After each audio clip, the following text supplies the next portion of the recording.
Bienvenido, mi estimado telepensante, la tercera vez que grabo esta columna, así que como quien dice, estoy tan chata como todos los chilenos están chatos de este proceso constituyente.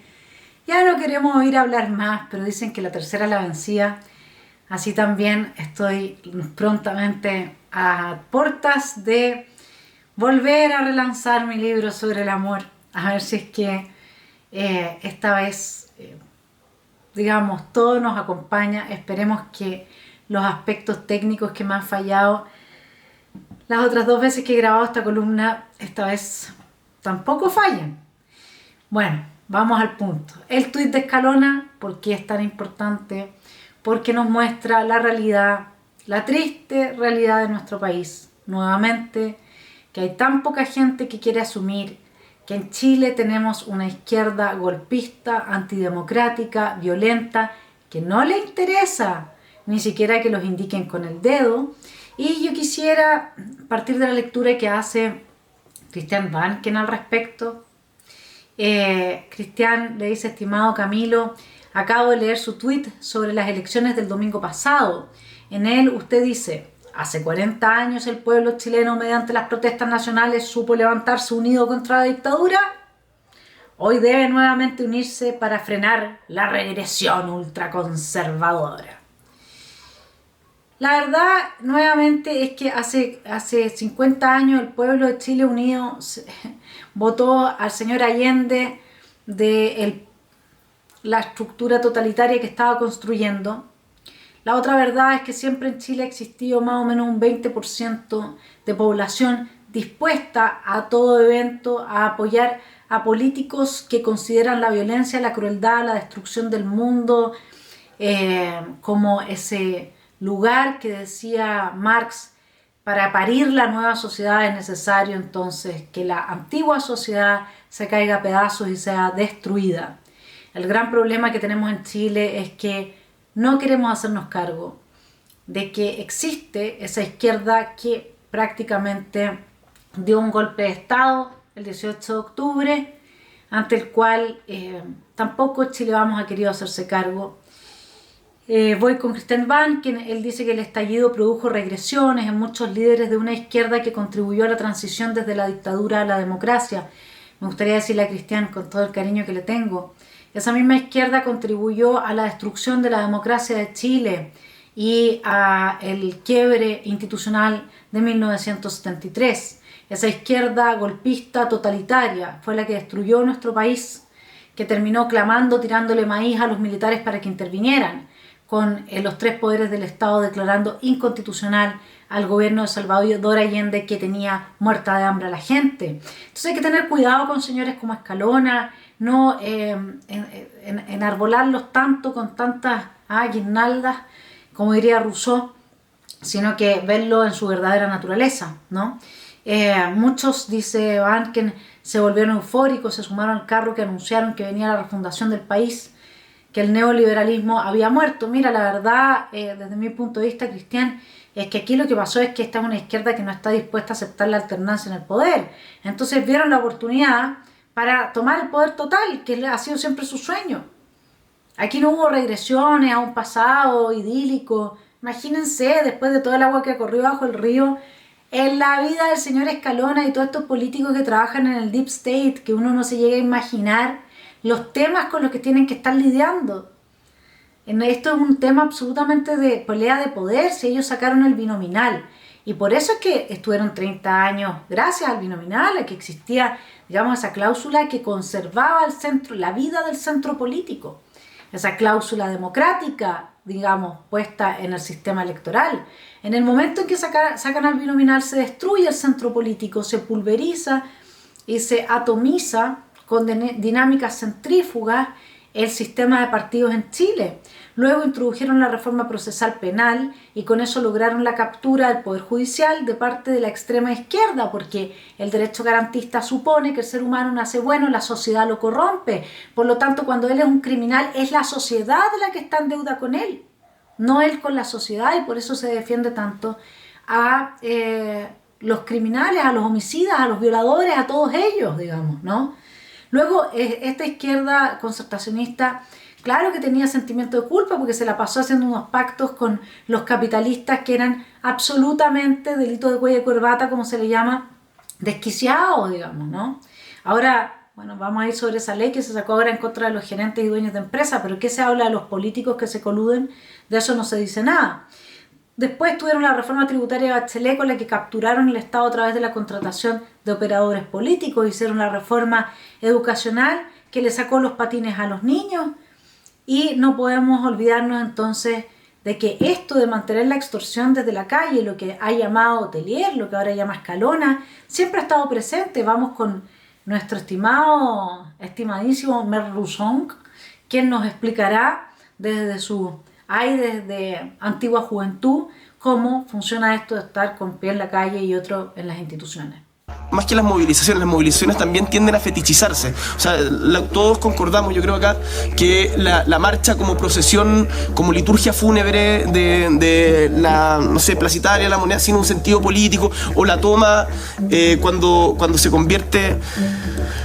A ver, voy a poner un ejemplo. El líder del VOP, de la vanguardia organizada del pueblo, los que mataron a Pérez Zújovich, en su momento decía: hay que hacer la revolución con el lumpen porque son los únicos que no tienen nada que perder. Y en el fondo, ¿por qué hago esa referencia? Porque hay un momento en que todo tipo de movilización puede terminar vaciándose de sentido, ¿no? Vaciándose absolutamente de sentido. Entonces, no toda movilización es necesaria. La movilización tiene que ser funcional a objetivos políticos. Y si es que eso es posible asegurarlo en el Parlamento, por supuesto que no.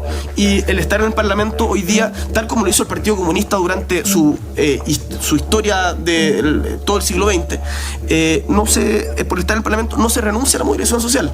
Y nosotros, como Izquierda Autónoma, un grupo emergente, pequeño, que estamos ahí en crecimiento, que sí, que no... no vamos, o sea, una de nuestras esencias es que no vamos a renunciar a eso. Sigo con Christian Barken. Dice entonces esto de la refundación del país, de que se renegó olímpicamente de la historia de la concertación, pero lo que más me preocupa de la carta que Christian le manda a Camilo Escalona es que él dice que el octubrismo está enterrado, que solamente le quedan cenizas y muy pocas brasas. Eso no es así. El octubrismo se nutre de la fuerza que le da la ONU. Sí, y yo no soy una conspiranoica. Esto es evidente. Se avanza a través de la Agenda 2030 y de estos titulares tan bonitos como los que tenía el mamarracho, un nuevo orden mundial que destruye absolutamente nuestra soberanía. Y por eso es que está tan tranquilo. Todo el mundo dice: pero ¿cómo Boric sigue diciendo que siguen adelante con el programa? Pero si la Rosadita dijo, esto es una agenda, esto no va a ser plebiscitado democráticamente, se va a hacer sí o sí. ¿Quién es la Rosadita? Bueno, una activista de la ONU que habita en Chile, que recibe premios del Mercurio y de todo el mundo, digamos. O sea, eso es lo que es, del establishment político. Y eso lo dijo frente a Gabriel Boric, lo dijo desde el podio en el salón de la Organización de las Naciones Unidas. Estaba ahí la señora Paulina Narváez. Entonces, ¿de qué estamos hablando? Si el octubrismo tiene un brazo que es globalista, que ha logrado unir a los comunistas liberales, como los nombra Zizek en su libro sobre la violencia, que son Bill Gates, Rockefeller, todos estos son comunistas liberales que terminan apoyando con su dinero a la Agenda 2030. En Chile tenemos varias empresas que están en lo mismo, ¿no? Entonces no digamos que el octubrismo está enterrado, sigue vigente, tiene un 30% de apoyo, el mismo que tenía Allende, y nunca la gente marxista dura, ni neomarxista, ni Chávez, ni Evo Morales, ni nadie se ha preocupado de las mayorías democráticas, solamente en un comienzo. pero ese comienzo ya lo tuvo Boric en la medida que fue electo con una gran votación. De ahí en adelante ya tienen el poder y de lo único que se trata es de ir atrapando cada vez más el poder. Y lo que es preocupante del tuit de Escalona es que si hoy día 3.000 pejegallos deciden, como lo hicieron el 18 de octubre, quemar un par de estaciones de metro con la ayuda de agentes extranjeros y llegar hasta La Moneda, cosa que no hicieron, pero Sergio Mico, usted lo ha escuchado diciendo que había un grupo dispuesto a llegar hasta la puerta de La Moneda y sacar al presidente a patadas de ahí. Estoy parafraseando, ok, pero eso pasó. Si ahora tuviésemos eso nuevamente, ¿quién les dice que no? ¿Qué van a salir los militares? ¿Para que después lo agarre la fiscal Chong? ¿Van a salir los carabineros? ¿Quién va a ir? No hay ningún chapulín colorado que nos salve. Y no se olvide que están los organismos internacionales, y entre ellos la ONU, declarándose en contra de leyes que se puedan legislar en Chile, como la ley Naín Retamal, para empoderar a carabineros para que le ponga un límite al crimen organizado. Entonces la pregunta es, ¿por qué la ONU estuvo detrás de la redacción del mamarracho que destruía nuestro país y lo despedazaba? ¿Por qué la ONU está detrás de frenar cualquier tipo de proyecto de ley? O sea, es parte prácticamente de la bancada pro crimen, frente amplista y comunista, que ha impedido que Chile desarrolle una legislación adecuada para, a través del Estado de Derecho, controlar el fenómeno del crimen organizado. ¿Y por qué la ONU? ¿Y usted cree que esa misma ONU que ayudó a redactar el mamarracho, esa misma ONU que se ha declarado en contra de que Chile pueda cerrar sus fronteras a una inmigración totalmente desquiciada e ilegal, que pueda empoderar a sus carabineros, etcétera? ¿Usted cree que esa misma ONU tiene buenas intenciones cuando promueve la Agenda 2030 en el país? Que se está imponiendo por arriba, top down, no bottom up, en contra de dos resultados democráticos que le quitan el poder de la mayoría a este gobierno y a su proyecto. Entonces a mí no me vengan a decir que yo soy una conspiranoica ni nada. Aquí tiene que empezar a hablarse este tema, y por favor que personas de republicanos, que personas que son patriotas en los amarillos en Chile Vamos se hagan cargo. O sea, ¿hasta cuándo vamos a tener que esperar que el partido Vanguardia Patriótica se lleve todos los votos para casa? Porque los chilenos estemos hasta aquí, de que nos metan a través de los planes educacionales un totalitarismo que politiza los genitales de los niños. De ahí le voy a dar un ejemplo de eso. Sigamos con Banken. Cristian dice, a pesar de que ese octubrismo quemó todo lo que tenía a su paso, sí, lo quemó todo. ¿Y sabes por qué, Cristian? Bueno, porque aquí hay una inspiración que la podemos ver en esta foto. Pues miren, usted me va a decir, Vanessa, ¿qué tiene que ver eso con el octubrismo? Pero a usted no le suena que hayan quemado todo, destruido todo, reventado todo, que hayan despertado los demonios en la gente, al punto que Ampuero escribió su libro, se titula Demonios, su libro sobre el 18 de octubre. Ay, pero Vanessa, ¿tú crees en el demonio? Es que no es un tema de que yo crea en el demonio. La pregunta es si hay gente que va y mata al Cabo Palma, lo asesina, teniendo un altar de la muerte, un altar del demonio en su casa, porque esa gente cree que está haciendo algo bien. ¿Y qué pasaría si estuvieran endemoniados nuestros octubristas todos, incluidos los que están en La Moneda?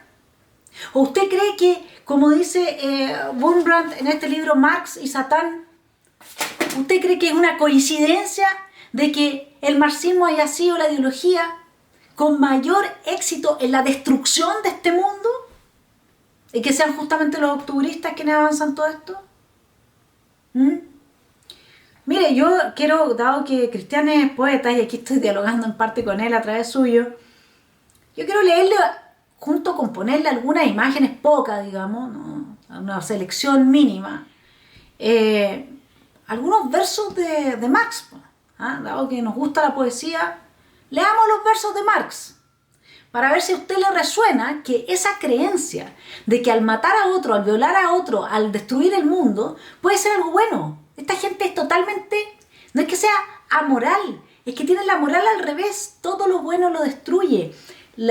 Uno de los mandamientos, yo me he estado estudiando esto, como usted ve, he estado haciendo clases de esto, pero uno de los mandamientos que asume la gente que cree en la iglesia satánica es pervertir a todas las personas que pueda pervertir. Le voy a leer la poesía de Marx y seguimos con el mandamiento. Entonces podré caminar triunfalmente como un dios a través de la ruina de su reino. Con desdén arrojaré mi guante y veré el colapso de este pigmeo gigante cuya caída no ahogará mi ardor. Entonces vagaré como un Dios victorioso entre las ruinas del mundo. Vagaré como un Dios victorioso entre las ruinas del mundo. Y mire todos estos diablos que le estoy mostrando estas cosas a la prueba. No, Vanessa. No estoy diciendo que exista Satanás, ni mucho menos. Estoy simplemente diciendo que aquí puede haber gente que cree en estas cosas. Así como los asesinos del Cabo Palma. Y si creen que al asesinar a alguien están haciendo algo bueno, imagínense el mundo que van a llegar a construirse, que tienen el poder total.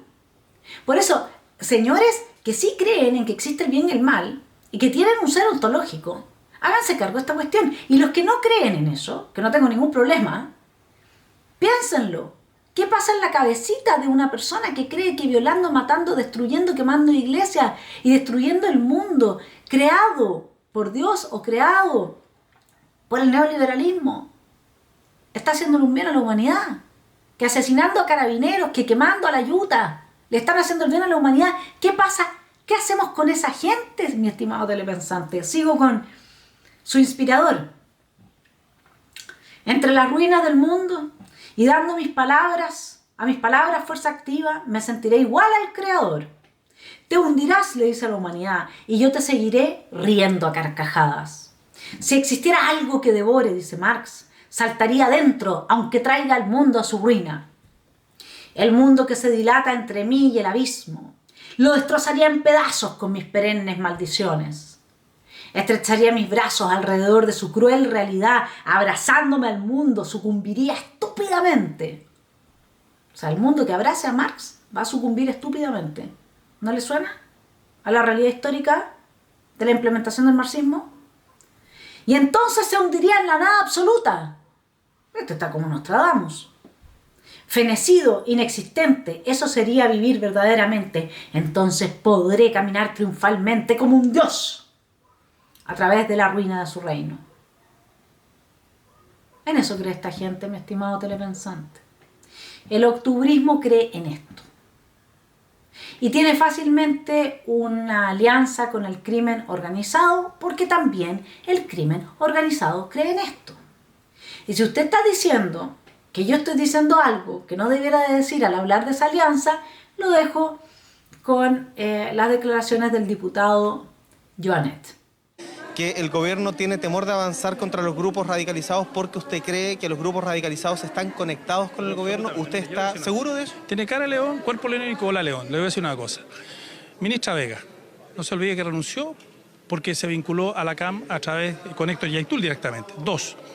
El vocero de la CAM, Héctor Pichún, es hermano de una persona que contrataron la Secretaría de Salud. Y ahora recientemente el gobierno contrató al señor José Millalén en la Sexpress, una persona que señaló, hace poco tiempo, condicionó la paz a cambio de tierra. Entonces, digámonos la verdad, en la Araucanía nosotros sabemos esas cosas, pero aquí no se dicen. O sea, ¿cómo el gobierno contrata a una persona que alienta a los grupos radicalizados y que obviamente tiene vinculaciones con los grupos radicalizados y no lo decimos? Entonces, nosotros venimos diciendo esto hace tiempo y ahí está la información, hay mucha más información respecto a eso. Y yo creo que el gobierno tiene un problema que lo he dicho siempre, tiene dos almas, eso que se ha dicho siempre y que lo vengo señalando. Una, que hoy día va a votar en contra del estado de excepción, ¿ya? Y otra que en definitiva que es los herederos de la concertación que quieren ponerle orden y seguridad a esto. Diputado, cuando usted habla de grupos radicalizados, eso no solo complica al gobierno, sino que complica la administración del Estado y el estado de excepción. ¿Usted hará alguna denuncia o seguirá marcando el punto atrás de los medios? Lo acabo de hacer, le acabo de decir que contrataron, ¿se acuerdan en su momento? Lo dijimos fuerte y claro, contrataron al hermano del vocero de la CAM en un cargo de confianza. Ahora contratan en la Sexpress a otra persona que ha dicho que condiciona la entrega a tierra, que me parece muy violento, la entrega a tierra a La Paz, cuando el gobierno está en otra cosa. O sea, si eso no es claro, entonces la verdad que este gobierno está en eso y lo cierto es que aquí el gobierno tiene que tener una sola línea y no dos líneas. Por una parte contrata a aquellas personas que alientan la violencia y por otra parte dice que va a ir en contra de la violencia. ¿Y eso resorte de la ministra o del presidente? O sea, yo creo que la ministra no sabe todas las contrataciones, pero cuando se den cuenta, bueno, tienen que tomar carta en el asunto, pues no pueden seguir las mismas personas que alientan la violencia dentro del gobierno. Hora de hacernos cargo, mi estimado telepensante, de la receta de aliarse con los marxistas. Es bastante antigua, ¿no? Ya la mostraba ahí el revolucionario presidente Boric y le voy a citar una propósito declarado de un grupo, una organización marxista, imagínense, de 1870, llamado La Venganza Popular. Dice: nuestra causa es terrible, completa, universal, de destrucción sin piedad. Unámonos al mundo salvaje y criminal como los únicos y verdaderos. Unámonos al mundo salvaje y criminal. Ya, dejémoslo ahí. Así es que nosotros, digámoslo en simple, estamos gobernados por una izquierda antidemocrática aliada con el narcoterrorismo, y las declaraciones de Joanet no son las únicas. Sabemos del vínculo del Partido Comunista con las FARC, sabemos lo que no sabemos del caso Lucía Damert con el narcotráfico, el crimen organizado mexicano. Sabemos de las denuncias de Máximo Pacheco, Óscar Landerreche, Cecilia Pérez, Maite Orsini y Carlos Montes. En 2019 todas esas denuncias, ni más ni menos, sobre la emergencia de la narcopolítica, sobre todo asociada al socialismo. Entonces, no es, mi estimado Cristian, como tú lo piensas, que alguien como Escalona le embargue, ¿no es cierto?, la embriaguez revolucionaria y la nostalgia de la utopía perdida. ¿Qué utopía? ¿Cuál utopía? La de destruir la vida de todos los demás, sin ninguna parte ha funcionado esa utopía. Y él a su edad va a tratar nuevamente de construir el paraíso en la tierra. Por favor, esto no es más que una lucha por el poder, dura y cruda y punto. O sea, yo me imagino, perdón, pero me imagino a Escalona leyendo la maravillosa carta de Christian Barken, riéndose a mandíbula batiente, porque todavía existe gente que ante toda la evidencia pueda sostener que ellos son unos ángeles de buenas intenciones. Lo que pasa es que no saben elegir los medios para hacer el paraíso que quieren construir. O sea, perdón, pero aquí sí Christian Barken le da en el clavo cuando dice: el pueblo no quiere más octubrismo, no quiere luces bengalas, ni marchas, ni discursos encendidos. El pueblo necesita desesperadamente seguridad para salir a las calles, para trabajar, para vivir en paz. Y ante eso, déjeme decirle algo, mi estimado telepensante, tenemos tres problemas clave. Esta izquierda antidemocrática que puede arrasar en cualquier momento con el país. ¿Quién le va a poner un límite? Nadie. Y eso Camilo Escalona lo sabe. Y sabe que si en este momento salen a la calle, pueden tener el poder total. Basta que se den algunas condiciones más sobre las que hablaremos en adelante. Tenemos una legislación absolutamente insuficiente para ponerle freno a los políticos vinculados con el narco. A nuestra bancada procrimen. La bancada procrimen deberá estar siendo investigada por la PDI y por la ANI. ¿No le parece a usted que eso sería algo básico en un país con una democracia mínimamente decente? Tenemos, además, introducido el octubrismo desde la ONU con la Agenda 2030. Y sobre eso, entonces, nuestro primer desafío es construir un Estado de Derecho que ponga freno a la violencia política, que devuelva la seguridad al país, exiliando al crimen organizado, cerrando la frontera. Pena de cárcel para los golpistas, investigación a fondo del octubrismo, fuentes de financiamiento, etc. Legislación draconiana para narcopolíticos y legislación que le ponga un límite a la intervención de entidades extranjeras como la ONU en las decisiones soberanas del país. Usted dice: pero Vanessa y dele que son pasteles. Ya, lo voy a dejar con una congresista de Vox que lo explica mucho mejor que yo. Eso, señora Belarra, nos gustaría saber, para estar prevenidos, qué más medidas va a poner usted en marcha. Pero vamos a hablar primero de qué es la Agenda 2030. Mire, la Agenda 2030, como usted sabrá, nace bajo el título de Transformar nuestro mundo. Agenda 2030 para el desarrollo sostenible. Pues muy bien, eso de transformar nuestro mundo, la verdad es que suena bastante bien, siempre que esa transformación sea para mejor, no para hacer un mundo insostenible. Se puede cambiar todo aquello que no funciona, pero las cosas que sí funcionan, señora Belarra, habrá que dejarlas como están. No sabemos quién decidió esos cambios y, sobre todo, no sabemos para qué quieren introducir tanto cambio. Si echamos un vistazo a la agenda, vemos que parece que la excusa es el cambio climático. Pero claro, si seguimos investigando y seguimos analizando la Agenda 2030, resulta que hay objetivos sobre educación, sobre salud, sobre ideología de género, sobre justicia. ¿Qué tiene que ver todo eso, señora Belarra, con la emergencia climática? Si preguntas que quién eligió introducir esos cambios, la respuesta es que hay un consenso global. Pues la verdad, señora Belarra, le digo una cosa, yo no conozco absolutamente a nadie a quien le hayan preguntado por estos cambios que introduce la Agenda 2030. Claro, si se refiere usted a que hay un consenso en poner fin a la pobreza, en el hambre cero, en la salud y el bienestar, en agua limpia y saneamiento, en trabajo decente, crecimiento económico, pues claro que hay un consenso global, todo el mundo quiere esas cosas. Pero, ¿se refieren ustedes realmente solo a eso? ¿La Agenda 2030 va solo de eso? Nosotros, señora Belarra, cuando decimos que no hay consenso, nos referimos a las recomendaciones de esta agenda y a las metas que ustedes y muchos otros países están convirtiendo en ley. Es imposible que haya un consenso global, por ejemplo, en algo así como educar a los niños en la ciudadanía global. Yo no conozco a ningún padre a quien le hayan preguntado si quería que educaran a sus hijos en la ciudadanía mundial, sobre todo porque, claro, si educas a tu hijo en la ciudadanía mundial, ¿qué pasa con la ciudadanía nacional, señora Belarra? Para educar en la ciudadanía mundial hay que renunciar a la patria, al arraigo, a las costumbres, a las tradiciones. ¿Cree usted que es posible pretender que un japonés o un australiano, por ejemplo, tengan la misma filosofía vital que tiene un español? Pues a mí me parece que no. Y ustedes van directamente a atacar justo eso, las tradiciones, las costumbres y el arraigo. ¡Qué casualidad!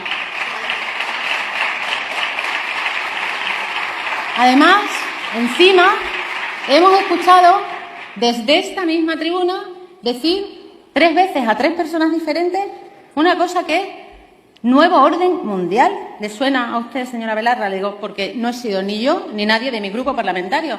Fue Pedro Sánchez, fue la ministra Montero, que se acaba de ir, y fue Gabriel Rufián. No tendrá nada que ver el nuevo orden mundial ese con su Agenda 2030, ¿verdad, señora Belarra? Porque, claro, educación para la ciudadanía mundial, nuevo orden mundial, parece que tuviera algún tipo de relación.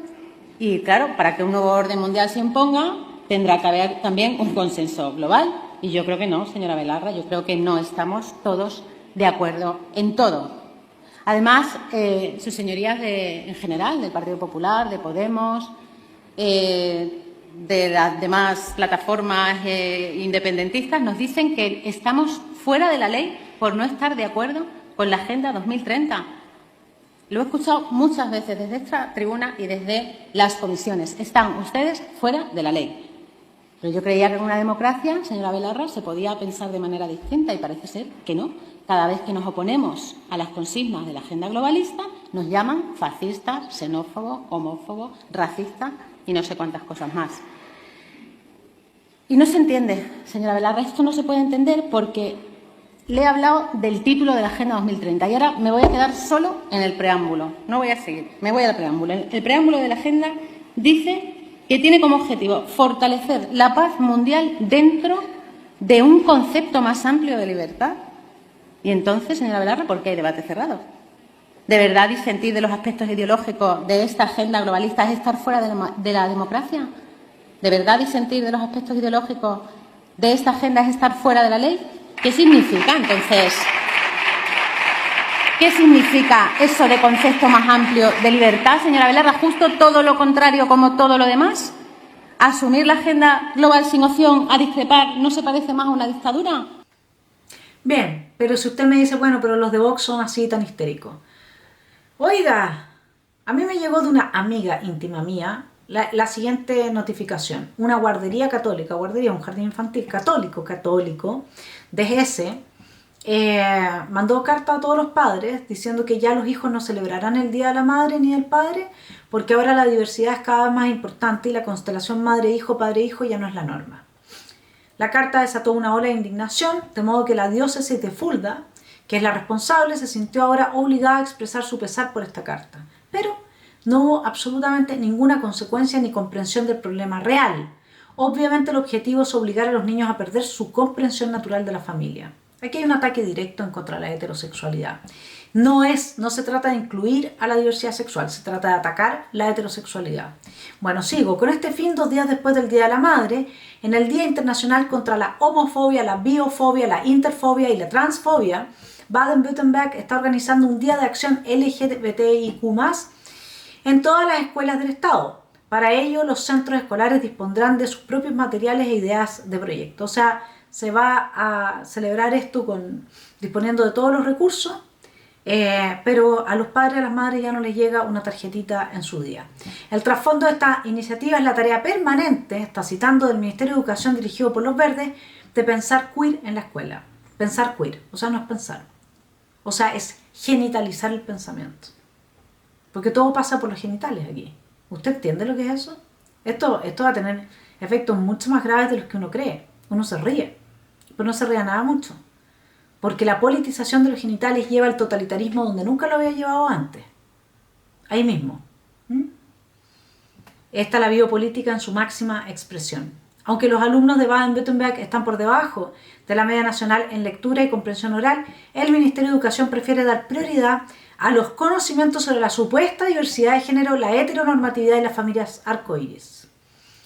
Ahora se busca descaradamente de la escuela, se abusa como semillero de ideología para sexualizar a los alumnos que están obligados a asistir. Le cuento una cosa, en Alemania si usted no manda al colegio a su hijo, se lo quita el Estado. Eso es totalitarismo. Aquí tenemos ya las primeras muestras del totalitarismo que se está instalando y evidentemente que nosotros vamos hacia el mismo lugar. Por eso es que ha surgido Freneduc. Yo me inscribí, yo ya los estoy apoyando y les voy a hacer campaña. Freneduc, ¿qué es lo que es? El Frente Nacional por la Libertad de la Educación. Cuentan con todo mi apoyo. En su manifiesto ellos apoyan y promueven y defienden la familia natural como núcleo fundamental de la sociedad y pilar para el desarrollo integral de la persona, la sociedad, el país, el derecho preferente de los padres a educar a sus hijos, el derecho de los padres a la objeción de conciencia frente a otras ideologías, la honra, dignidad e intimidad de la familia que debe ser reconocida y respetada por el Estado, es decir, el Estado no se puede meter en la vida familiar de la gente. Eso es totalitarismo. El Estado es política, la política tiene límites en la esfera pública. El Estado no puede meterse en la esfera privada. Libertad de educación y el respeto y promoción de nuestra soberanía y autodeterminación como país. Freneduc, le voy a dejar el link en la descripción de este canal. Ojalá usted pueda inscribirse, no cuesta nada, darle apoyo a gente que está dando la batalla en esto. Bueno, a los rasgos ideológicos, aspectos ideológicos de la Agenda 2030 que menciona la diputada de Vox, usted puede sumar inmigración, perspectiva de género, igualdad sustantiva. Y a propósito de la igualdad sustantiva, déjeme contarle algo, si usted es empresario, muy malas noticias para usted, porque la igualdad sustantiva se acaba de aprobar en su propia contra, mi estimado emprendedor, empresario, porque el Congreso Nacional aprobó una ley que sanciona diversos delitos de índole económica, tributaria, ambiental y otros atentados, específicamente dirigida a ejecutivos, gerentes y altos cargos de empresa. O sea, no es para políticos, no es para narcotraficantes, no es para una persona como los demás que no tenemos altos cargos en empresa, no. Acá se acaba de diseñar una ley específicamente para este tipo de altos cargos en las empresas. Esto se llama Agenda 2030 porque es igualdad sustantiva. Es decir, a ellos se les castiga más por estar en un alto cargo. ¿Se entiende? Porque como ellos están en un alto cargo, a ellos les va mejor que a un político, por ejemplo. Entonces a ellos hay que diseñarles, hacerle un diseño penal, legal, que los castigue más. Lo mismo pasa con los tribunales de justicia, que hoy día fallan más de un 93%, 95% a favor del trabajador. Nosotros sabemos que hay tantos trabajadores frescos como empresarios frescos y tantos trabajadores buenos como empresarios buenos. La miseria se reparte por igual en esta materia cuando se trata de temas del alma, de moral y de probidad. ¿Sí? Pero no, el derecho garantista dice que el trabajador es débil, dice que el empresario es el fuerte, dice que el ejecutivo de la alta empresa es el fuerte y por lo tanto hay que castigarlos más, que el hombre frente a la mujer es fuerte Y aquí tiene usted cómo nos avanzan el mamarracho por debajo sí o sí. Tanto en el Congreso como a través de la Agenda 2030 siguen avanzando su proyecto. Por eso es que el señor Boric tiene el descaro todavía de decir que son circunstancias coyunturales políticas y que ellos no van a abandonar su programa. Pero gente, los analistas políticos siguen diciendo, pero ¿cómo no aprenden? ¿Pero cómo no se dan cuenta que la mayoría democrática ya no los quieren si no les interesa? Si cuando la extrema izquierda ha sido democrática, por favor. Y los analistas políticos siguen hablando cabezas de pescado. Pero si aquí tenemos una extrema izquierda que no le interesa el veredicto democrático, son coyunturas políticas. A diferencia de la supuesta extrema derecha, que a la primera que le cambió la coyuntura política no sabe qué hacer y anda haciendo genuflexión. Pero si usted es empresario, le tengo una última noticia. Mire esta imagen, porque ahora el nuevo proyecto, después de la rebaja a las 40 horas laborales, va a ser que usted va a tener que pagar tiempo a sus empleados para que puedan ir a masturbarse. Ay, pero Vanessa, no, es que es verdad.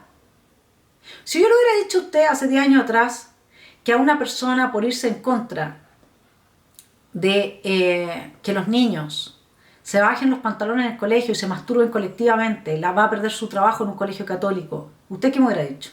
Bueno, una amiga mía le pasó eso. Está en ese punto. Por haber atacado la ESI, que promueve la colectivización política de los genitales de los niños, que promueve la desestructuración absoluta de la posibilidad de forjar una identidad heteronormativa. Bueno, ahora la van a echar del colegio y le digo que sé el trabajo que hizo, un trabajo serio, estudiado, declaraciones empíricamente muy bien fundamentadas. Y cuando usted no le dé a los trabajadores la posibilidad de ir a masturbarse y pagarles ese tiempo, se puede imaginar usted lo que va a hacer eso. Oye, lleváis 19 minutos, tenéis que volver a trabajar. Esto es el desmantelamiento absoluto y total de nuestra sociedad. ¿Todavía no se entiende? ¿Usted cree que no va a pasar? Sí va a pasar, lo están haciendo con los niños. Y no solamente lo están haciendo en Chile, este es un proyecto globalista.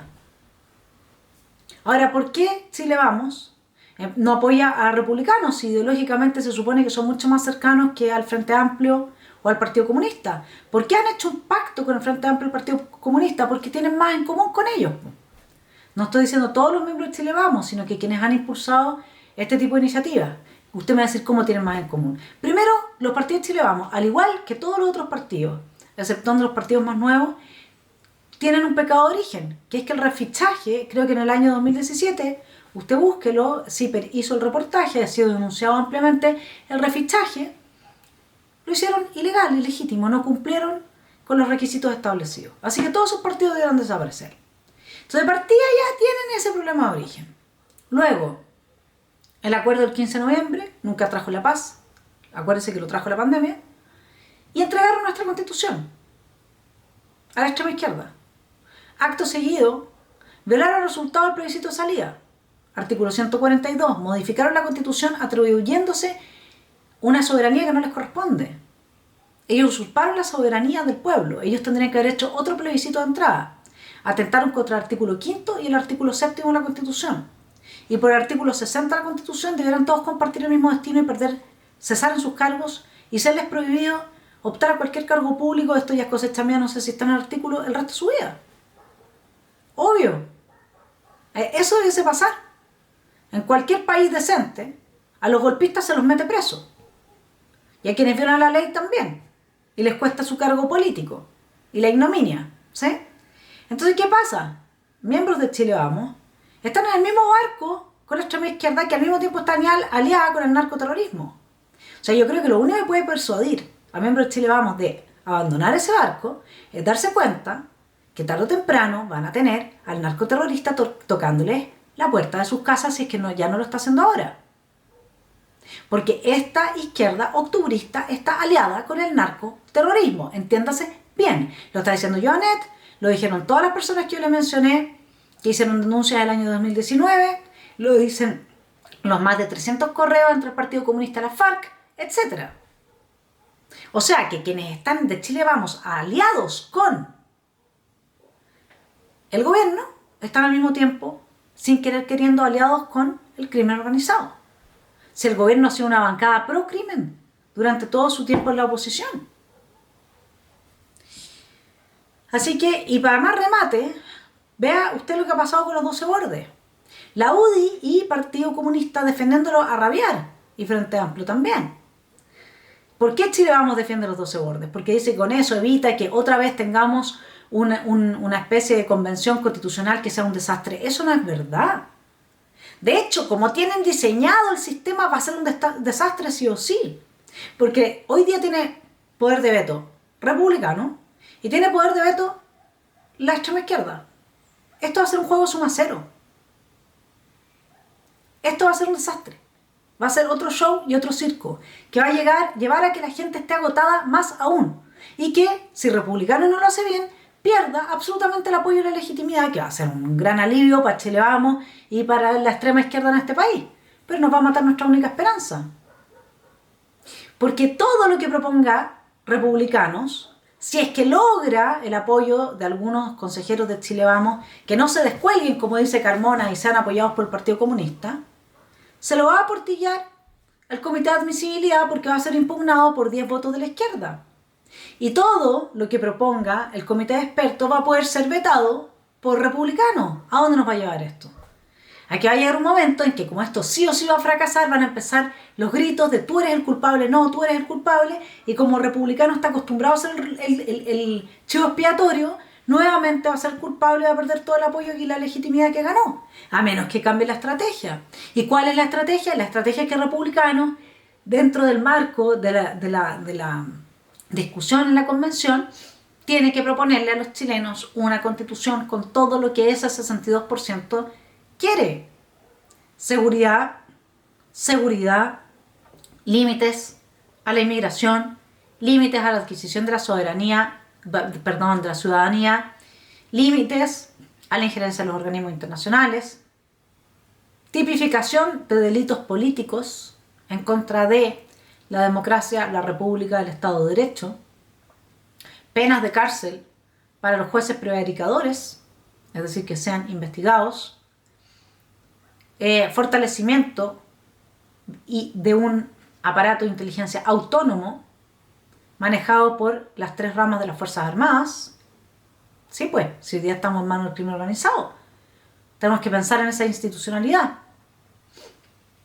Juicio a los golpistas de octubre, juicio público abierto a los golpistas de octubre, fortalecimiento de carabineros, lógico, derecho de los padres, derecho, no solamente deber de los padres a educar a sus hijos dentro de su marco ideológico, cultural, religioso, etc. Límites a la injerencia del Estado en la vida de cada ciudadano.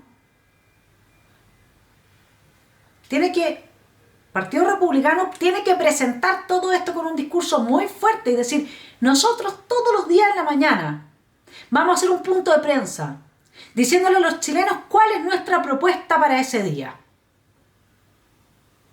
Pero ¿cómo es que el reglamento? Que no, pues si el reglamento no me prohíbe hacer esto. Y lo que no está prohibido está permitido. Quizás no en derecho público, pero siempre se puede encontrar una forma. Y plantear, bueno, Chile Vamos rechaza entonces el derecho de los padres preferentes a educar a sus hijos. Rechaza la inclusión de el capítulo de las Fuerzas Armadas y de Orden. Rechaza la independencia de las Fuerzas Armadas y de Orden. Y así un largo etcétera. Para que deje en evidencia que Chile Vamos, parte importante, está coludida con la extrema izquierda, que está coludida al mismo tiempo con el narcotráfico. Así de simple. Esa es la estrategia, una estrategia comunicacional, propositiva, desde la cual no le pueden decir, ustedes vetaron todo, porque que no sea cierto eso. Nosotros propusimos todo. Ustedes y la ciudadanía está de acuerdo con nuestras propuestas, hay que sintonizar con la ciudadanía. Y decirle a la izquierda, ustedes nos vetaron a nosotros. De modo que se rechace finalmente el mamarracho 2.0, que con estos bordes no puede salir otra cosa de salida, y Republicano se consolide como la fuerza política más importante de este país. ¿Y por qué es tan urgente e importante? Lo dejo con la señora Jimena Rincón, que ya nos está diciendo qué va a pasar si se rechaza este proyecto, este segundo mamarracho. No había nada. ¿Y qué pasa si se vuelve a rechazar? El Parlamento tiene que, en el plazo, creo que de un año, ¿no? En el plazo de un año, hacer las modificaciones y discusiones para tener un texto constitucional que cierre el proceso. ¿Por qué? No, fue parte del debate, fue una conversación, no está escrito. Y el problema es que bajo su mirada, interpretada desde la experiencia histórica, lo que van a hacer a nosotros, al pueblo de Chile, lo que nos van a hacer es lo mismo que lo hicieron a los franceses y que lo hicieron a los colombianos. Atento aquí, mi estimado telepensante. Colombia votó en contra del acuerdo de la paz del gobierno con las FARC. Hoy día tienen a un Petro gobernando. Y al Congreso le dio lo mismo. Siguió adelante igual, aunque había sido rechazado por la mayoría de la población. Lo mismo pasó en Francia con la Constitución Europea. Los franceses la rechazaron y se les impuso vía parlamentaria. Por lo tanto, es fundamental que Republicanos se consolide, que Amarillo emerja como una fuerza potente y que Vanguardia Patriótica empiece a tener caja de resonancia y también representantes. Porque si no, nos van a imponer esto a través de las élites que ya están capturadas por el globalismo onunista y por el capitalismo transnacional, que va a terminar de reventar, acuérdese de mí, toda la pequeña y mediana empresa de todos los países que se sometan a esta agenda. Los titulares son muy bonitos, pero hay que tener cuidado con las bajadas. Y la igualdad sustantiva ya la vio en ese proyecto de ley que está diseñado para penalizar solamente a ejecutivos de grandes empresas. Increíble, ¿no le parece? Entonces, para Tellier, los bordes le otorgan la constitución habilitante. Tellier, Cariola, todo el mundo comunista, Carmona, todos apoyan este proyecto porque los bordes les proveen la constitución habilitante para habilitar la implementación del socialismo del siglo XXI en nuestro país. Pero para la UDI, esos bordes que habilitan el proyecto de la extrema izquierda golpista refundacional, nos protege, fíjese usted. ¡Nos protege! ¡Protege a Chile! De que no tengamos una convención frankensteinana de nuevo. ¿Quién está mintiendo? ¿Sabe que es re fácil saber quién está mintiendo? Porque uno de los bordes es el copy-paste del primer artículo del mamarracho rechazado, que es lo del Estado Social y Democrático de Derecho. Es re fácil saber quién está mintiendo, porque nunca a ningún sector ideológico democrático se le hubiera ocurrido que las Fuerzas Armadas y de Orden se transformen en la guardia pretoriana del gobernante de turno y no que se deban a su nación. Y eso lo hizo la UDI con Chile Vamos, que firmaron estos bordes quitándole el rango constitucional a las Fuerzas Armadas y dejándolas al nivel de guardia pretoriana del gobierno de turno. Tampoco se le hubiera ocurrido a gente de derecha hablar de las familias y quitarle el derecho a los padres, preferente educar a sus hijos y hablar solamente del deber. Mucho menos todavía hubiera la derecha quitado la palabra nación y habiéndola reemplazada por pueblo. Nunca. Listo, ahí lo tienen. Desde mi punto de vista, Chile Vamos, quienes de Chile Vamos están aliados con la extrema izquierda, nos están mintiendo en la cara. Los bordes son la constitución habilitante de Tellier. Nunca he visto un comunista defender algo que no le convenga. En cambio, de nuestro lado, permanentemente la gente está defendiendo algo que no le conviene. Porque le digo una cosa, si Republicanos termina apoyando el mamarracho 2.0, no solamente va a tener un Estado social y democrático de derecho que va a impedir la alternancia en el poder, porque los derechos sociales garantizados son siempre progresivos, no se pueden echar para atrás, por lo tanto usted no puede tener un gobierno con austeridad fiscal. Usted no puede tener un gobierno de derecha de ahí en adelante. Ni que hablar de todos los aspectos culturales que se han avanzado ahí. Sino que además va a perder la posibilidad de haber capitalizado todos esos votos que ahora se sumaron en rechazo al gobierno de Boric y va a perder sus bases, va a perder la lealtad de sus bases. Es muy probable, le digo más, que Republicanos se sigue por esta senda con estas dos almas, una genuflexa y la otra de principios, termine dividiéndose. Entonces yo creo que el desafío es que ellos le muestren al país que ellos son propositivos, que tienen muy buenas ideas, que van con los chilenos, que están con los padres, que están con cada uno de los que rechazó el mamarracho, que rechazó que se nos imponga el mismo modelo que tiene Venezuela. Que no jueguen a el veto por el veto, es mejor que jueguen al rechazo de salida, al en contra. Que no se dejen poner en el blanco de los malos y que muestren que todas sus indicaciones y que todas sus ideas y que todas sus propuestas que sí sintonizan con la ciudadanía son rechazadas por la bancada del indulto, compuesta por miembros del Partido Comunista, del Frente Amplio, de lo que quedó de la ADC, del PS y el PPD, y de ciertos consejeros de Chile Vamos que van en el buque con el tejado de vidrio, el mismo tejado de vidrio, por eso tienen este pacto con la extrema izquierda, porque si es que aquí se aplica el artículo 60, todos ellos cesan en sus cargos. Aprendamos de la segunda vuelta, no sigamos con discursos como el que le leí a Arturo Esquella diciendo que los bordes son una realidad que forma parte de la Constitución, del proceso constitucional.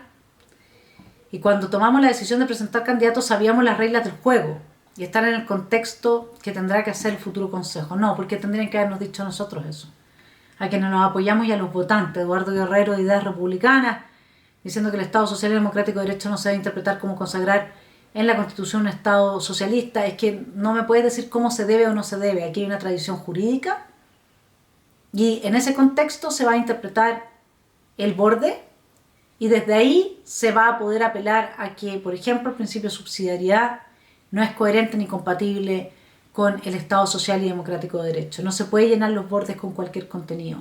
Así es que no cometan el error de la segunda vuelta.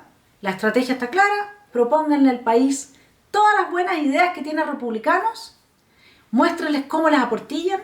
Dejen a los otros en evidencia respecto de cómo en temas de seguridad, de inmigración, de familia, de derecho a la educación y de libertades son los otros los antidemocráticos.